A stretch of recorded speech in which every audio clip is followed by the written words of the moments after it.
Solar সেটআপে কোন battery সবচেয়ে ভালো, পানি ব্যাটারি, লিথিয়াম ব্যাটারি নাকি পাউডার ব্যাটারি? আসসালামু আলাইকুম। আপনি যদি নতুন করে সোলার সিস্টেম বসানোর কথা ভাবেন তাহলে সবচেয়ে গুরুত্বপূর্ণ সিদ্ধান্তগুলোর মধ্যে একটি হলো ব্যাটারি সিলেকশন। তো অনেকেই প্রশ্ন করে থাকেন আসলে লিথিয়াম ব্যাটারি নিব নাকি পাউডার ব্যাটারি নাকি পানি ব্যাটারি, কোনটা নিব? তো আজকের ভিডিওটা আমি খুব সহজে 3 ধরনের ব্যাটারির সুবিধা অসুবিধা ও কোন পরিস্থিতিতে কোনটি ব্যবহার করা উচিত তা নিয়ে আপনাদের ভিডিও দিব। তো ভিডিওটি শেষ পর্যন্ত না টেনে দেখুন, তাহলে পুরো বিষয়টা বুঝতে পারবেন। প্রথমে কথা বলি পানি ব্যাটারি নিয়ে। পানি ব্যাটারি বলতে আমরা সাধারণত বুঝি লিড অ্যাসিড প্লাডেড যে ব্যাটারি, ডিস্টিলস ওয়াটার দিয়ে যে ব্যাটারিগুলো ইউজ করা হয় এগুলোকে মূলত পানি ব্যাটারি বলে সহজ ভাষায়। তো এইগুলো ব্যবহারের সুবিধা কি? দাম তুলনামূলক অনেক কম, বাংলাদেশে প্রায় সব জায়গায় এগুলো অ্যাভেলেবল পাবেন। এর পরবর্তীতে সার্ভিস ও রিপেয়ার করানো অনেক সহজ, কিন্তু এটা সুবিধা যেহেতু আছে এটা অসুবিধা অনেক কিছু আছে। এর অসুবিধাগুলো হলো নিয়মিত ডিস্টিলস ওয়াটার যেটা, এগুলো হচ্ছে নিয়মিত পানি পরীক্ষা করে করে পানি দেয়া, এর পরবর্তী রক্ষণাবেক্ষণ এগুলো একটু বেশি, যেমন পানি বারবার দিতে হয়, এগুলো দেখে রাখা। এর পরবর্তীতে সম্পূর্ণ ডিসচার্জ করলে দ্রুত ক্ষতি হয়, এটা কিন্তু সম্পূর্ণ ডিসচার্জ করা যায় না লিথিয়াম ব্যাটারির মতো। এর পরবর্তীতে ওজনটা অনেক বেশি হয়, নর্মাল ব্যাটারির তুলনায় ওজন এটা একটু বেশি হয়। যদি আপনার বাজেট কম হয়, নিয়মিত ব্যবহারে যত্ন নিতে পারেন, তাহলে আপনি পানি ব্যাটারি নিতে পারেন। ঠিক আছে, সেই পাউডার ব্যাটারি নিয়ে। পাউডার ব্যাটারি বলতে সাধারণত সিল্ট লিড অ্যাসিড এজিএম অথবা জেল ব্যাটারি এ ধরনের যেগুলো থাকে, যেমন হচ্ছে আপনারা কুলে হচ্ছে পরবর্তী জেল প্রদান করতে পারেন, এগুলোকে মূলত বলা হয় পাউডার ব্যাটারি। এর সুবিধা হচ্ছে আপনার পানি দেওয়ার ঝামেলা নাই, পানির ব্যাটারিতে যে বারবার পানি দিতে হয় এগুলোতে কিন্তু সেরকম পানি দেওয়ার কোনো ঝামেলা নাই। রক্ষণাবেক্ষণ প্রায় নাই বললেই চলে, যেমন শুধু আপনারা লাগিয়ে জাস্ট চার্জ দিয়ে ইউজ করবেন একদম ইজিলি।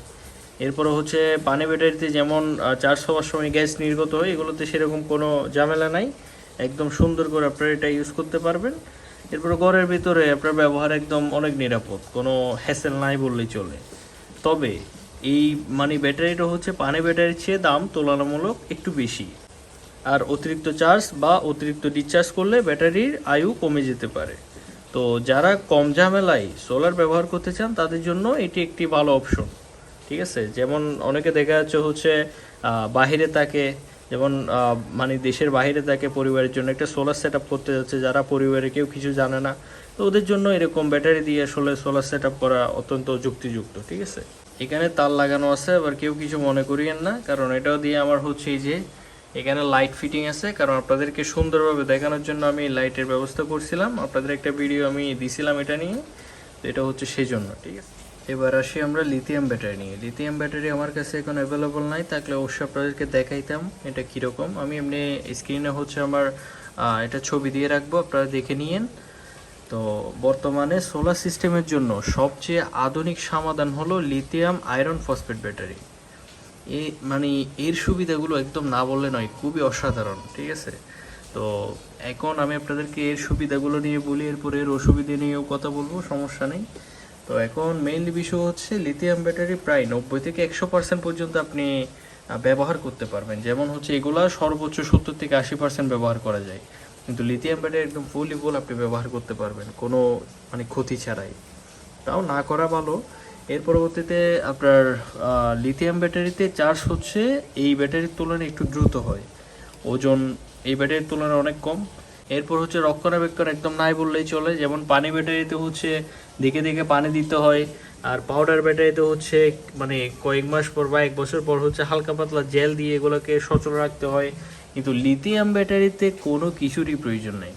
ঠিক আছে, এর পরবর্তীতে যেটা সুবিধা সেটা হচ্ছে সাধারণত এখন বর্তমানে 3, 6, 12 হাজার পর্যন্ত এখন হচ্ছে সাইকেল যুক্ত করছে লিথিয়াম ব্যাটারিতে। ঠিক আছে, দেখা যাচ্ছে আপনারা হচ্ছে চার্জে টোটাল হচ্ছে 12,000 সাইকেল পর্যন্ত আপনারা ইউজ করতে পারবেন কোনো হ্যাসেল ছাড়া। এটা এমনিতেই 20 থেকে 25 বছরের উপরে চলে যাবে। তো এটা হচ্ছে লং টাইমের জন্য একটা ভালো ইনভেস্টমেন্ট হচ্ছে লিথিয়াম ফসফেট ব্যাটারি। এটা আপনারা ব্যবহার করলে আপনাদের কোনো হবে না আর কি, আপনারা একদম নিশ্চিন্তে এটা ব্যবহার করতে পারবেন। কিন্তু এটা একটা অসুবিধা হলো, সেটা হচ্ছে এর প্রাথমিক দাম এই ধরনের ব্যাটারিগুলো থেকে অনেক বাড়তি। লিথিয়াম ফসফেট ব্যাটারি এগুলো হচ্ছে দামের তুলনায় একটু বাড়তি, কিন্তু এগুলো থেকে ওইটা আবার বেশি ইউজ করতে পারবেন, তো সেক্ষেত্রে হচ্ছে দামে দরে এগুলো পোষায় যায় আর কি। তাহলে এখন আপনারা কোন ব্যাটারি নেবেন? আমার পরামর্শ হবে আপনার যদি বাজেট কম হয় তাহলে ভালো মানের পানি ব্যাটারি আপনারা দেখে নিতে পারেন। যদি রক্ষণাবেক্ষণ চান তাহলে হচ্ছে আপনারা জেল বা এরকম পাউডার ব্যাটারি যেগুলো সেগুলো ব্যবহার করতে পারেন। আর দীর্ঘমেয়াদী সর্বোচ্চ পারফরমেন্স মানে কম রক্ষণাবেক্ষণ এবং বেশি ব্যাকআপ চান তাহলে অবশ্যই আপনারা লিথিয়াম ফসফেট ব্যাটারি নেবেন। এটা হচ্ছে আপনার সবচেয়ে মানে ভালো একটা ইনভেস্টমেন্ট হবে। তো গুরুত্বপূর্ণ পরামর্শই শুধুমাত্র ব্যাটারি হলে হবে না, সঠিক চার্জিং ভোল্টেজ ব্যবহার করতে হবে, ভালো মানের ইনভার্টার বা হাইব্রিড মানে ইনভার্টার এগুলো ব্যবহার করতে হবে। ব্যাটারি অতিরিক্ত চার্জ বা ডিসচার্জ হতে দেবেন না।